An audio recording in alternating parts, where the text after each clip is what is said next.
세상을 살다 보면 우리가 절망의 벽에 부딪힐 때가 참 많이 있습니다. 절망에 빠져서 신음하는 사람들이 있죠. 많은 사람들이 인생의 고난 속에, 아픔 속에 말 그대로 절망의 순간에 좌절합니다. 주저앉아 버리죠. 포기합니다. 그냥 내 인생 될 대로 되라고 포기한 사람들도 있고, 또 어떤 이들은 스스로 목숨을 끊기도 합니다. 절망이라고 하는 것이 그렇게 사람을 얽매게 되면 무서운 것입니다. 그런데 가만 둘러보면 그럼 모든 사람들이 그렇게 절망 가운데 주저앉고 포기하고 삶을 놓치게 되는가? 꼭 그렇지도 않은 것 같습니다. 절망을 딛고 일어서는 사람들도 역시 많이 있습니다. 1980년에 쿠데타로 권력을 잡은 전두환 일당이 자신들의 권력을 공고히 하기 위해서 당시에 많은 사람들의 지지를 받던 야당의 지도자였던 김대중 씨를 내란을 일으켰다, 내란을 조직했다라는 명목으로 붙잡습니다. 소위 내란 음모 사건이죠. 정확히 얘기하면 내란 음모 조작 사건입니다. 그렇게 김대중 전 대통령이 감옥에 갇히게 됩니다. 그 시대를 사셨던 분들은 어쩌면 저보다도 더 정확하게 이 사건을 기억하고 계실 거라고 생각합니다. 감옥에 가두고 처음 내린 판결은 사형이었죠. 사형수가 감옥에서 살 때의 어떤 마음일지 사실 잘 모르겠습니다. 그런 상황에 처해보지 않았으니까요. 하지만 짐작컨대 누구에게든지 이런 상황이 닥쳐온다면 감옥에서 사형수로 서야 되는 시간, 그 사람에게는 그것이야말로 절망일 겁니다. 내 인생은 이제 여기서 끝나는구나. 그리고 한 해가 지나서 1981년에 김대중 대통령은 재판에서 무기징역으로 감형을 받습니다. 사형보단 낫지요, 무기징역이요. 근데 역시 마찬가지입니다.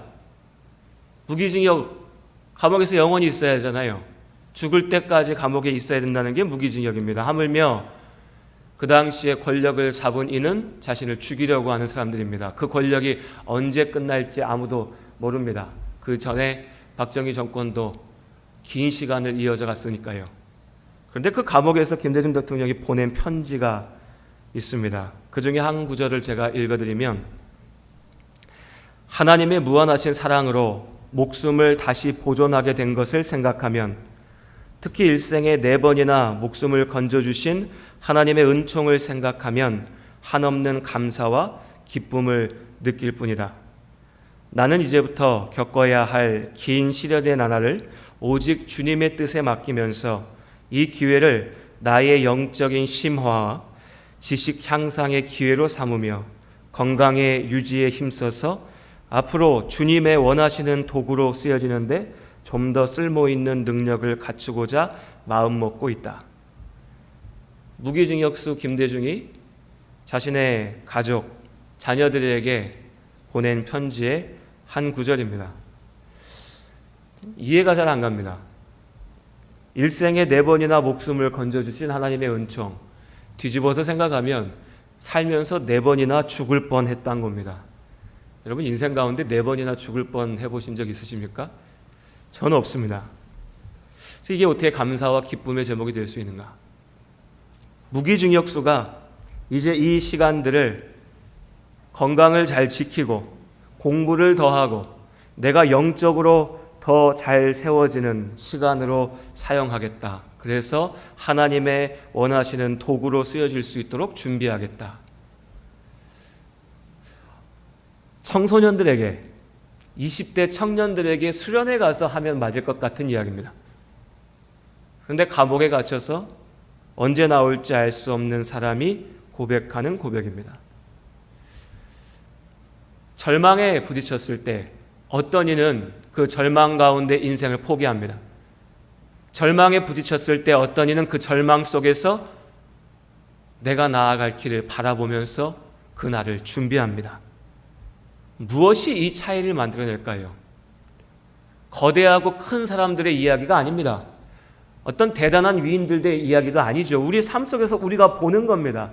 무슨 감옥의 무기징역만이 아니라 우리 인생 속에서 여러분, 어떤 이는 건강이 상하게 됐을 때 아내가 오늘까지 아무 문제 없다고 살았는데 어느 날 병원에서 당신 이러다가 큰일 납니다. 당신 죽을 수 있습니다. 라는 말을 들었을 때에 그것이 내 인생을 포기하는 것이 아니라 내가 나에게 주어진 것들을 더 소중히 여기면서 내 삶을 세워가야겠구나 하는 새로운 출발이 되기도 하고, 어떤 이는 이미 그 병으로 내가 죽기 전에 마음이 무너져서 그 마음의 무너짐으로 인생을 포기해버리게 됩니다.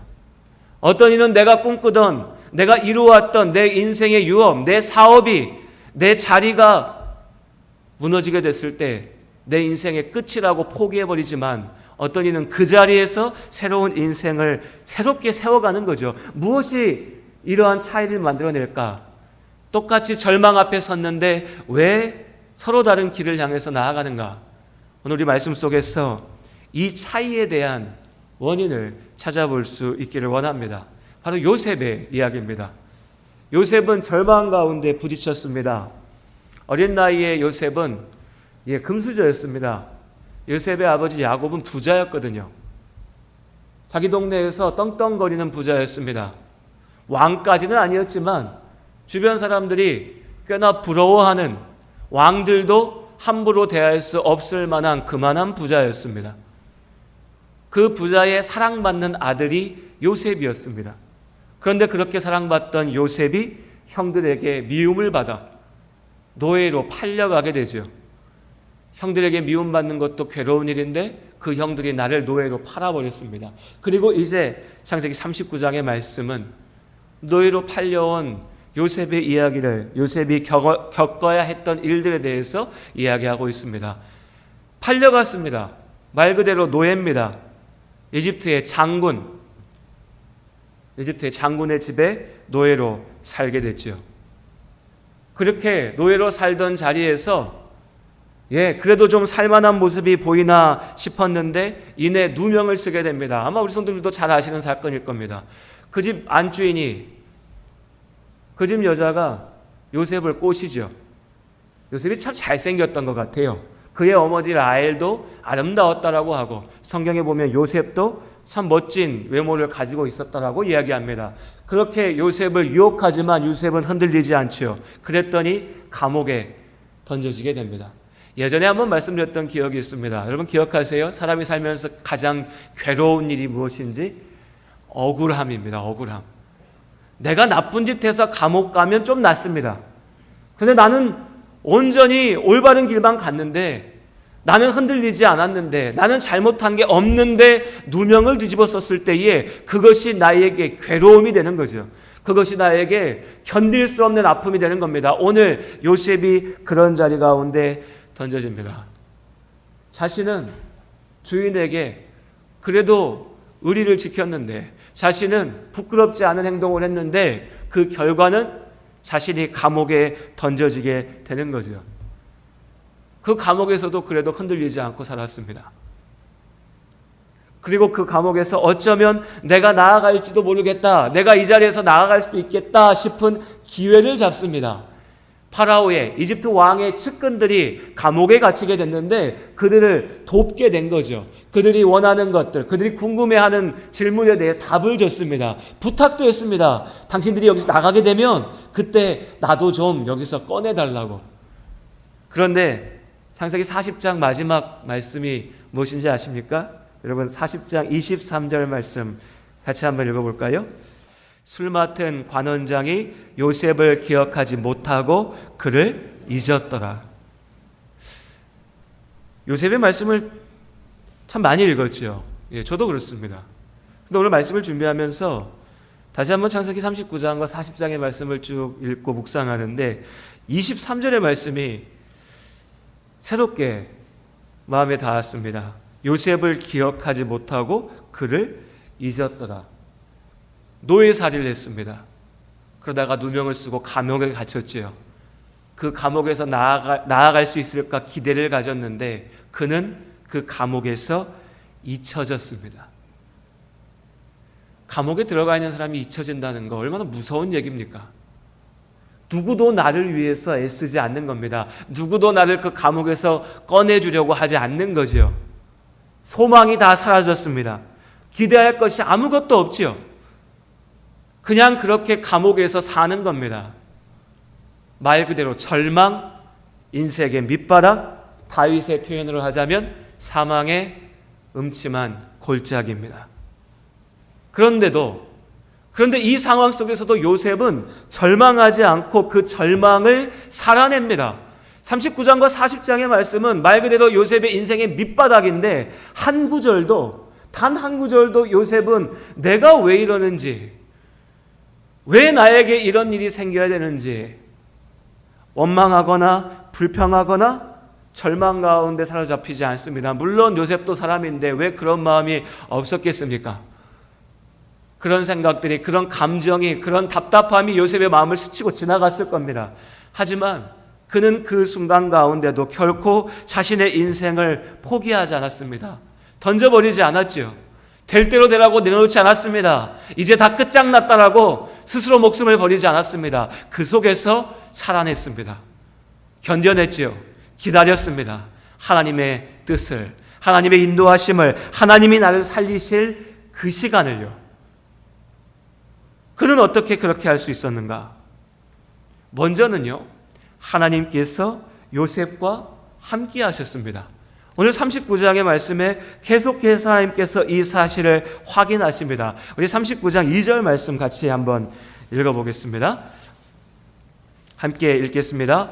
여호와께서 요셉과 함께 하심으로 그가 형통한 자가 되어 그의 주인 애굽 사람의 집에 있으니. 우리 3절도 같이 읽어볼까요? 그의 주인이 여호와께서 그와 함께 하심을 보며 또 여호와께서 그의 범사에 형통하게 하심을 보았더라. 하나님께서는 계속해서 확인하십니다. 하나님께서 요셉과 함께 하셨습니다. 노예로 팔려가는 시간에도, 그렇게 노예가 되어서 보디발의 집에 갔을 때에도, 그 집에서 누명을 써서 감옥에 처박히는 그 순간에도 하나님은 요셉과 함께 하셨습니다. 그리고 요셉이 행하는 그 모든 일들 가운데, 요셉이 만나는 사람들 가운데 하나님께서 축복하셨습니다. 요셉은 그 자리 가운데 축복의 통로가 되었습니다. 그래서 요셉과 함께하는 사람들에게도 하나님께서 축복하셨죠. 보디발이 그 사람입니다. 5절의 말씀에 보면 이제 이 주인이 하나님이 요셉과 함께 하신다라는 것을 보고 요셉에게 자신의 집의 모든 것을 맡기죠. 그때 하나님께서 하나님의 사람 요셉과 함께하는 보디발의 집에도 축복하십니다. 그렇게 하나님께서 이집트 사람이었던 하나님을 알지 못하는 보디발이 보아도 알 수 있을 만큼 요셉과 함께 하시고 그에게 축복하셨습니다.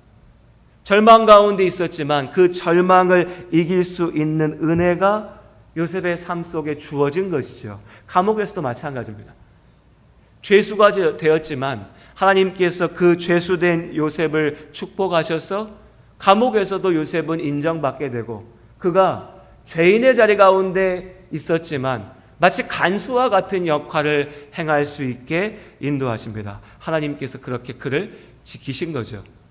그런데 이렇게 말씀을 듣다 보면 우리 성도님들 마음속에, 목사님 말은 그럴듯하게 하는데 하나님께서 그렇게 요셉과 함께 하시면 애시당초, 그죠? 애시당초 노예로 팔려가지 않게 하시면 되는 거 아닙니까? 하나님께서 그렇게 요셉을 지키시면 애시당초 감옥에 갈 일을 없게 하시면 되는 거 아닙니까? 우린 그런 질문을 던지게 됩니다. 그리고 사실 이 질문이 우리를 힘들게 합니다. 예배 자리에 나오는데 나와서 하나님 앞에 기도할 때는 하나님 나를 좀 지켜주십시오. 하나님 나와 함께 하심을 믿습니다. 하나님이 나를 지키심을 믿습니다. 라고 기도하고 또 때로 마음의 위로도 얻고 힘을 얻고 돌아가는데, 삶 속에 돌아가서 생각해 보면, 그런데 하나님이 진짜 나를 지키시면 애당초에 이런 어려움을 나한테 안 주시면 되지 않나? 내가 이런 집에서 안 태어나게 하시면 되는 거 아닌가? 내가 이런 어려움 겪지 않게 하시면 되는 거 아닌가? 내가 이런 사람 안 만나게 하면 되는 거 아닌가? 왜 내가 이런 어려움을 겪게 하시고 고통을 겪게 하시고 힘들게 하시고 눈물 흘리게 하시고 이제 하나님 앞에 기도하니 나를 지키신다, 나와 함께 하신다, 나를 믿어라 고 말씀하시는가? 이것이 우리에게 어려움이 됩니다. 분명한 건 뭐냐면요, 우리는 하나님의 온전하신 뜻을, 우리를 향하신 하나님의 그 계획을 다 알 수가 없다는 겁니다. 우리는 알 수가 없습니다. 요셉도 이 순간에 하나님의 계획을 알 수가 없습니다. 그는 그저 노예였고 그는 그저 죄수였습니다. 물론 우리는 이제 알죠. 우리 요셉 이야기 다들 아시지 않습니까? 오늘 제가 새로운 얘기를 하는 건 아니잖아요. 요셉이 이후에 어떻게 됩니까? 감옥에서 나와서 이집트의 총리 대신이 되죠. 높은 자리 가운데 앉게 됩니다. 아, 요셉은 나중에 잘 됐으니까 그렇게 할 수 있었겠지. 그건 지금 우리가 보고 하는 얘기고요. 오늘 창세기 39장과 40장의 말씀 속에서만 보면 요셉도 우리와 마찬가지인 겁니다. 그는 앞으로 자신에게 어떤 일이 일어날지 알지 못했습니다. 원망하는 마음 들 수도 있었겠지요. 하지만 더 중요한 건 무엇이냐면 나를 지키시는 그 하나님을 믿는 겁니다. 왜냐하면 그 하나님이 내 아버지 야곱, 할아버지 이삭과 그 아버지 아브라함의 인생 가운데 함께 하신 하나님이심을 보는 겁니다. 내 할아버지가 아브라함이 하나님의 약속을 온전히 다 믿지 못하고 흔들릴 때에도 지키셨던 하나님, 그래서 마침내 하나님의 계획하신 그때가 되었을 때 그를 살리시고 그에게 주신 그 약속을 이루신 하나님, 그 하나님에 대한 믿음을 요셉 또한 지켰던 것이죠. 그 믿음으로 하나님을 바라본 것입니다. 그래서 요셉은 노예가 되었으나 그 자리에서 자신과 함께 하시는 하나님을 볼 수 있었고, 죄수가 되었으나 그 자리에서 자신을 지키시는 하나님을 보았던 겁니다. 분명한 사실 하나는요, 우리가 그것을 온전히 다 알든지 모르든지, 그걸 온전히 보든지 보지 못하든지 간에 하나님께서 우리에게 주시는 약속입니다. 하나님께서 고난 가운데, 절망 가운데 우리와 함께 하심을 믿습니다. 하나님께서 우리를 지키심을 믿습니다. 우리에게 그것을 말씀하십니다. 오늘 하나님께서 요셉과 함께 하십니다.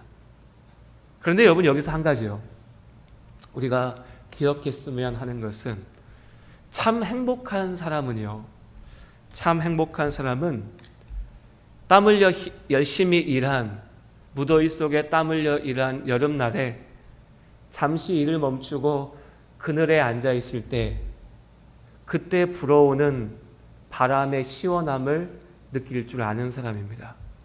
그 사람이 진짜 행복한 사람입니다. 하나님의 은혜요, 축복이요, 내가 아무 문제가 없고 내가 참 평안하고 그래서 하나님이 지킨다, 나를 지키신다 라고 생각하는 사람, 어떻게 보면 그 사람도 행복할 수 있겠죠. 그런데 진짜 하나님의 은혜가 무엇인지 경험하는 사람, 진짜 하나님의 축복을 누리는 사람은요, 오늘 요셉과 같이 절망 속에서, 그러나 그 절망의 자리 속에서도 나를 향해 손 내미시는 하나님의 손을 붙잡을 줄 아는 사람입니다. 노예가 되었는데 그 노예의 자리에서 나를 지키시는 게 무슨 의미가 있냐고 이야기하는 사람은 누리지 못하는 그 축복을, 노예의 자리에서도 나와 함께 하시는 하나님의 그 도우심을 붙잡았던 요셉은 온전하게 누리고 있었습니다. 그것이 하나님께서 우리를 이끄시는 방법이죠. 그렇게 하나님은 요셉과 함께 하셨습니다. 하나님만 요셉과 함께 하신 게 아니죠. 요셉은 하나님과 함께 살았습니다. 요셉이 하나님과 함께 살았습니다. 삶의 고난은, 우리가 인생에서 부딪히는 어려움들은요, 하나님에 대한 믿음을, 하나님에 대한 나의 마음을 흔들죠. 그렇게 많은 사람들이 크고 작은 인생의 어려움들 속에서, 도전 속에서, 아픔 속에서 하나님에 대한 믿음을 잃어버립니다. 왜 나에게 이런 어려움이 생겼어? 하나님 없어. 왜 나에게 이런 아픔이 있어? 하나님이 나를 사랑하지 않아.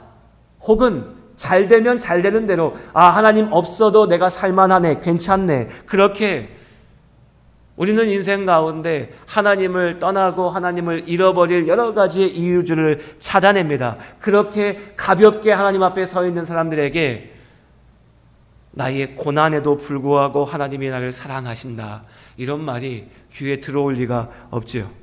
하지만 택함받은 성도들에게, 예수 그리스도의 십자가의 은혜로 구원받은 우리에게, 참으로 하나님을 믿는 하나님의 사람들에게 고난이라고 하는 것, 절망이라 불려지는 그 시간들은 하나님의 은혜를, 하나님과 함께 산다라고 하는 것이 무엇인지를 온전하게 배우는 연단의 시간이 됩니다. 베드로전서 1장 6절의 말씀에 그러므로 너희가 이제 여러 가지 시험으로 말미암아 잠깐 근심하게 되지 않을 수 없으나 오히려 크게 기뻐하는도다. 하나님께서 함께하는 그 자리 가운데 요셉도 하나님과 함께했습니다. 요셉이 처한 현실을 한번 기억해 보십시오. 끝이 보이지 않는 절망이잖아요. 노예로 처음 팔려왔을 때는 내가 노예살이 잘하면 돌아갈 수 있지 않을까? 어쩌면 내 아버지가 구하러 오지 않을까? 생각도 했을 수 있지요. 그런데 그 자리 가운데 누명을 써서 감옥에 던져집니다. 내가 어떻게 하면 이 감옥에서 나갈 수도 있지 않을까? 그런데 그 자리 가운데 잊혀져 버리죠. 완전한 절망에 늪입니다. 우리 같으면요, 요즘에 인터넷 같은데 우스갯소리 같이도 나오는데, 나 삐뚤어져 버릴 거야. 우리 청소년들, 청년들, 젊은이들만 그렇나요? 어른들도 표현만 바꿔서 그렇지 똑같은 마음 있잖아요. 나 삐뚤어져 버릴 거야. 내가 한번 잘 살아보려고 했는데 내 마음대로 안 돼. 내가 열심히 해보려고 했는데 안 돼. 내가 나름대로 최선을 다했는데 안 돼. 난 내 마음대로 할 거야. 인생 뭐 있어? 한번 무너지고 나니까, 한번 넘어서고 나니까 아무것도 아니네. 내가 가정을 지키기 위해서 열심을 다했는데 내 마음대로 안 되니까 나 이제 가정이고 뭐고 다 필요 없고 내 마음대로 살 거야. 나 혼자 살 거야. 즐기며 살 거야. 어른들 말씀 듣고 공부 열심히 하면서 살아보려고 했는데, 그렇게 해도 나는 여전히 괴롭고 힘들고 내 뜻대로 안 되니까 내 마음대로 삐뚤어져 버릴 거야. 여러분, 어쩌면 인생 살면서 우리 마음속에 항상 우리를 시험하는 그런 유혹 아닙니까? 요셉에게도 그런 시간들이 있는 겁니다. 그렇게 죄와 방탕한 삶 가운데 무너져 버려도, 그 삶에 빠져도 이상할 거 하나도 없는 상황이죠. 노예살이 할 때 주인이 모든 걸 맡겼습니다. 그 자리에 앉아서 적당히 머리 쓰면서 적당히 내 주머니 채우려고 하면 왜 못하겠습니까? 돈도 좀 쌓아놓고 권력도 좀 누리면서 주인 비위나 맞추고, 노예는 됐지만 나도 이 자리에서, 노예의 자리에서라도 한번 잘 살아보자, 누려보자. 왜 못하겠습니까? 주인 여자가 유혹하네요. 아마 많은 사람들은 이거 웬 기회야? 그래, 내가 노예인데 나라고 누리지 말란 법 있어? 성적인 쾌락에 빠져서 즐기고 그 자리 가운데 주인 노릇하면서 행세하면서 온갖 것들을 가지고 누릴 수도 있었을 겁니다. 하물며요, 인생의 밑바닥으로 떨어진 그 감옥 속에서라도 간수장이 마치 간수와 같은 역할을 맡겼을 때 그 속에서 그게 뭐라고 생각할 수 있지만 그 권력을 가지고서라도 큰소리치고 누릴 수 있었을 겁니다. 삶이 그렇지 않습니까? 역사가 보여줍니다, 여러분. 포로 수용소에 갇힌 사람들 속에서도 그것이 뭐라고 권력을 누리려고 하는 자들이 나와서 사람을 짓밟고 누르는 것을요. 그런데 요셉은 그 모든 자리 속에서도 오직 하나님과 함께 했습니다. 포기하여 죄악 가운데 나아간 게 아니고, 절망해서 자신의 인생을 내던진 게 아니라 그 속에서도 하나님과 함께 했지요. 주인 여자의, 자신의 주인의 아내가 유혹했을 때 그 유혹을 뿌리치고 죄 가운데 나아가지 않겠다고 했을 때 요셉이 한 말이 39장 10절에 기록되어져 있습니다. 9절입니다. 9절. 우리 9절 같이 읽겠습니다. 39장 9절 말씀 함께 읽겠습니다. 이 집에는 나보다 큰 이가 없으며 주인이 아무것도 내게 금하지 아니하였어도 금한 것은 당신뿐이니 당신은 그의 아내임이라. 그런즉 내가 어찌 이 큰 악을 행하여 하나님께 죄를 지으리까 하네. 요셉이 뭐라고 얘기합니까? 내가 어떻게 주인을 배신합니까? 이렇게 얘기합니까? 내가 어떻게 내 양심에 거리끼는 일을 하겠습니까? 이렇게 말하나요? 그렇게 얘기하지 않지요. 요셉은 이렇게 얘기합니다. 내가 어찌 이 큰 악을 행하여 하나님께 죄를 지으리까? 요셉에게 가장 중요했던 것은 지금 하나님이 나와 함께 하신다는 겁니다.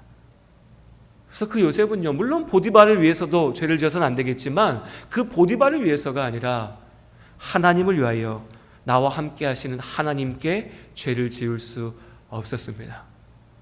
그렇게 그는 하나님과 함께함으로 하나님께서 나를 인도하시는 그 하나님의 때를 기다렸습니다.